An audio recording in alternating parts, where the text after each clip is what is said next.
Next हमारा topic है inventory model. अभी तक जितने भी हम न्यूमेरिकल्स कर रहे थे वो एक टाइप का मॉडल था और उस मॉडल का नाम था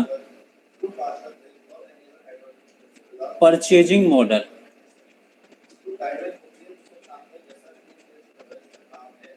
परचेजिंग मॉडल, इस मॉडल में हमें एनुअली जितनी भी रिक्वायरमेंट थी, जितनी भी यूनिट की रिक्वायरमेंट थी, हमने ऑर्डर दिया और ऑर्डर देने के बाद वहां से वो यूनिट हमारे इन्वेंट्री में आ गई। हमें रॉ मटेरियल या इनिशियल उसके लिए कुछ भी नहीं करना, सिर्फ ऑर्डर देना है और मटेरियल हमारे पास आ जाता है, जिसे बोलते हैं परचेजिंग मॉडल। सिर्फ हमें उस चीज को परचेज करना है। परचेजिंग मॉडल में हमने सारी चीजें कैलकुलेट की। 4 फॉर्मूले होते हैं मेनली। फर्स्ट फॉर्मूला था हमारे ईओक्यू, जिसे कहते हैं इकोनॉमिक ऑर्डर क्वांटिटी या economic lot size, square root of 2D C naught upon CH, जिसमें D हमारी एनुअल डिमांड थी, CO हमारी ऑर्डरिंग कॉस्ट थी, CH हमारी होल्डिंग कॉस्ट थी। इसकी हेल्प से हमने नंबर ऑफ ऑर्डर्स कैलकुलेट किए n is equal to D upon Q star. इससे n कैलकुलेट हुआ। सेकंड फॉर्मूला ये यूज हुआ था। थर्ड फॉर्मूला हमारा time interval between the orders, 2 order के बीच में क्या टाइम था, वो 1 अपॉन n से कैलकुलेट हुआ, या Q स्टार अपॉन D से 2 ऑर्डर के बीच का टाइम इंटरवल कैलकुलेट हुआ था। उसके बाद फोर्थ हमने कैलकुलेट किया था TIC, टोटल इन्वेंट्री कॉस्ट। ये हमने डायरेक्टली कैलकुलेट की थी, square root of 2D C naught CH। और ये जो डायरेक्टली कैलकुलेट होके आई थी, ये हमारी यहाँ से कैलकुलेट आई थी। नंबर ऑफ ऑर्डर्स n, एक ऑर्डर की कॉस्ट इतनी, into Q star by 2 average inventory into holding cost CH, इससे कैलकुलेट होके आई थी। और n हमारा क्या था, D upon Q star into CO plus Q star by 2 into CH। इस फॉर्मूले से ड्राइव होके ये फॉर्मूला आया था। जो मेन फॉर्मूला था वो ये था। तो ये हमारा पहला मॉडल था। और इसमें लास्ट में हम कैलकुलेट कर देते हैं total annual cost. Total annual cost calculate करने के लिए demand into unit cost plus TIC, ये 5 चीजें कैलकुलेट करते हैं। और इन पांचों के फॉर्मूले आपको डायरेक्टली याद रखने पड़ेंगे। Economic order quantity, number of orders, time between 2 orders या सक्सेसिव ऑर्डर के बीच में टाइम, TIC, ये ड्राइव्ड होके हो गया। बेस फॉर्मूला ये है, आपको बेस फॉर्मूला याद रखना ज़्यादा ज़रूरी है। और उसके बाद टोटल एनुअल कॉस्ट। ये किसके लिए था, परचेजिंग मॉडल। अगर आपका मॉडल परचेजिंग मॉडल है तो। अगर आप परचेज ना करके मैन्युफैक्चरिंग मॉडल हो, मॉडल नंबर 2, मैन्युफैक्चरिंग मॉडल।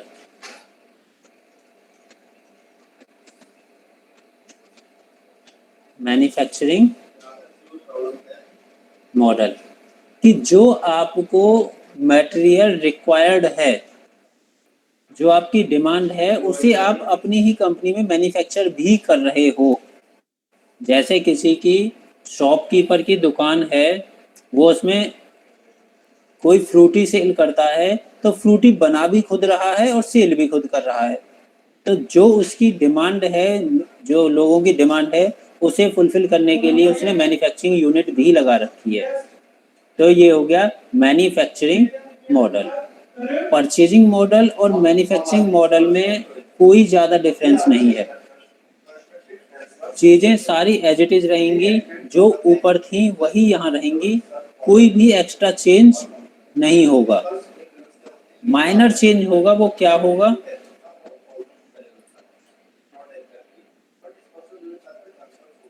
वो माइनर चेंज जो हम यहाँ कैलकुलेट कर रहे थे Q स्टार फर्स्ट मॉडल में, उसका फॉर्मूला क्या था हमारे पास, 2D C naught upon CH। ये हमारे पास फॉर्मूला था। अब अगर मैन्युफैक्चरिंग भी हम खुद कर रहे हैं तो ये फॉर्मूला हमारा थोड़ा सा चेंज हो जाएगा। क्या चेंज हो जाएंगे? ये तो एज इट इज रहेगा, इसमें मल्टीप्लाई हो जाएगा। अगर मैन्युफैक्चरिंग मॉडल में हमने मान लिया कि जो हम मैन्युफैक्चर कर रहे हैं वो के यूनिट है, के यूनिट मैन्युफैक्चर, डिमांड क्या थी आपकी? डी थी डिमांड। सपोज इस टाइप से है कि मुझे ईयरली 1000 यूनिट की तो डिमांड है और मैं अपनी कंपनी में 2000 यूनिट बना रहा हूँ, तो के मेरे लिए हो गया 2000 और डी मेरे लिए हो गया 1000। मैन्युफैक्चरिंग जितनी यूनिट कर रहा हूँ उसे मैंने यहाँ रिप्रेजेंट कर दिया के से। इसमें एक माइनर चेंज आ जाएगा, square root of 2d C0 upon CH into square root of k upon k minus D, 2d upon CH into square minus D. K क्या है मेरी? जितनी यूनिट मैन्युफैक्चरिंग कर रहा हूँ वो के, और डी क्या है यहाँ पर? कितनी मुझे एनुअली डिमांड है वो। बाकी फॉर्मूले सेम एज इट इज रहेंगे, बाकी किसी फॉर्मूले में कोई चेंज नहीं होगा। यहाँ जो एन कैलकुलेट करेंगे क्यू नोट की, अब ये नई वाली वैल्यू रखेंगे हम, डी एज इट इज और क्यू नोट की ये वैल्यू। टी कैलकुलेट करेंगे, अब क्यू स्टार ये होगा, क्यू की ये नई वैल्यू पुट करेंगे। यहाँ अब ये फॉर्मूला डायरेक्टली आप यूज नहीं कर सकते, अब हमें ये फॉर्मूला यूज करना होगा। हाँ, ये जो फॉर्मूला था इसकी कोई एग्जिस्टेंस नहीं है। डायरेक्टली फॉर्मूला कौन सा यूज होगा हमारा? ये फॉर्मूला एसी एज इट इज रहेगा। जहां हम पहले जो Q यूज कर रहे थे उस Q की वैल्यू चेंज हो गई, और Q की वैल्यू चेंज होने से N T T I C T A C सारा कुछ चेंज हो गया। इसमें सिर्फ फॉर्मूले में माइनस जाता है। ये इस बात को भूल मत जाना, किसी न्यूमेरिकल में आपको डिमांड दी हुई हो, साथ में ये भी दिया हो कि कंपनी मैन्युफैक्चर कर रही है इतनी यूनिट, तो आप इस चीज को मत भूल जाना कि इसका मल्टीप्लाई करके तब सॉल्व करना है। कहीं आप डायरेक्टली सॉल्व करते चले जाओ उसे, वो गलत हो जाएगा। ये जो दोनों मॉडल थे हमारे, परचेजिंग मॉडल और मैन्युफैक्चरिंग मॉडल, बिना किसी शॉर्टेज के थे कि कोई भी शॉर्टेज अलाउड नहीं है, विदाउट एनी शॉर्टेज। अगर हम शॉर्टेज भी अलाउड कर दें, नंबर थर्ड, मॉडल पहला वाला ही लेंगे हम, कौन सा था? Purchase manufacturing purchase model, purchase model ही था पहला हमारा। परचेजिंग मॉडल,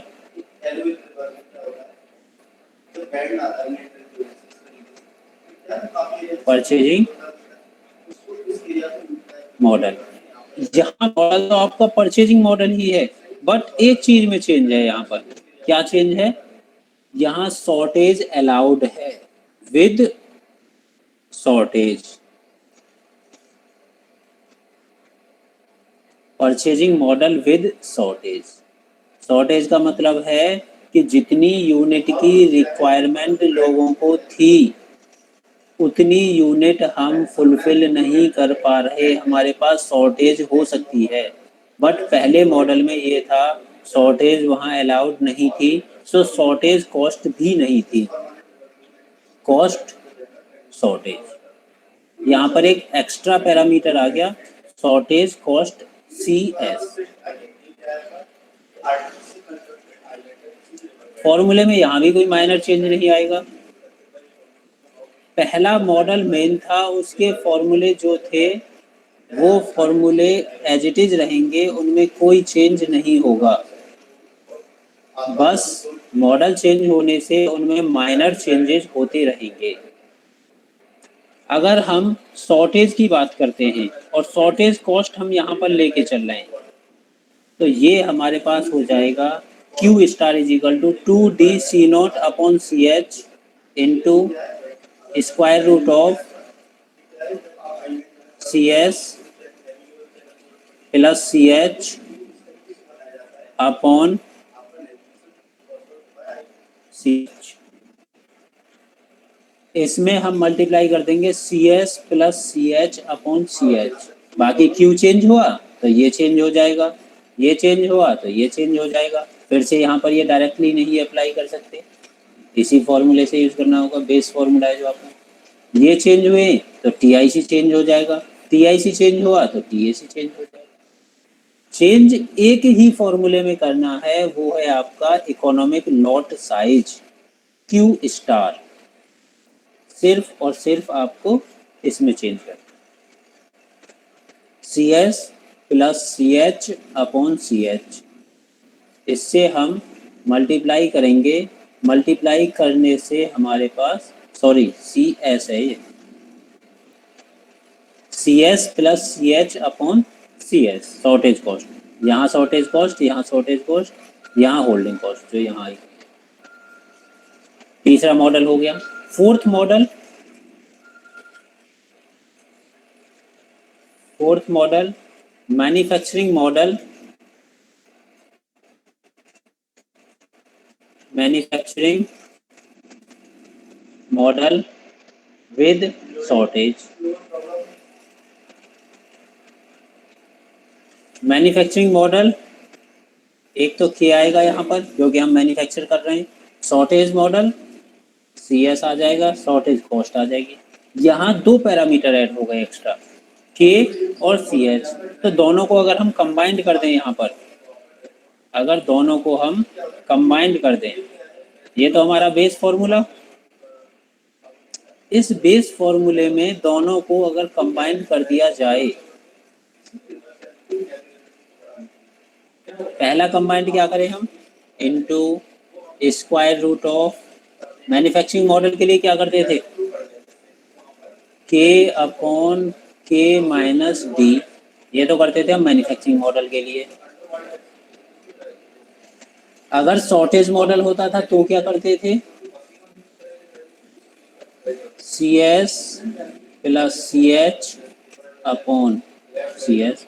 यहाँ दोनों को कंबाइंड कर दिया, क्यू चेंज हुआ तो एन चेंज होगा, टी चेंज होगा, टीआईसी का ये फॉर्म नहीं होगा, फिर इस फॉर्मूले टीआईसी कैलकुलेट करनी होगी हम, ये वाला जो फॉर्मूला है, टीआईसी चेंज होगा, टीएसी चेंज होगा।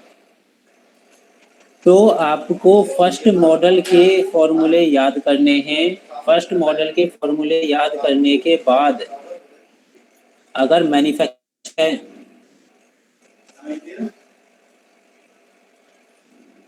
तो एक फैक्टर याद रखना है आपको मैन्युफैक्चरिंग के लिए, के अपॉन के माइनस डी और इसका स्क्वायर रूट।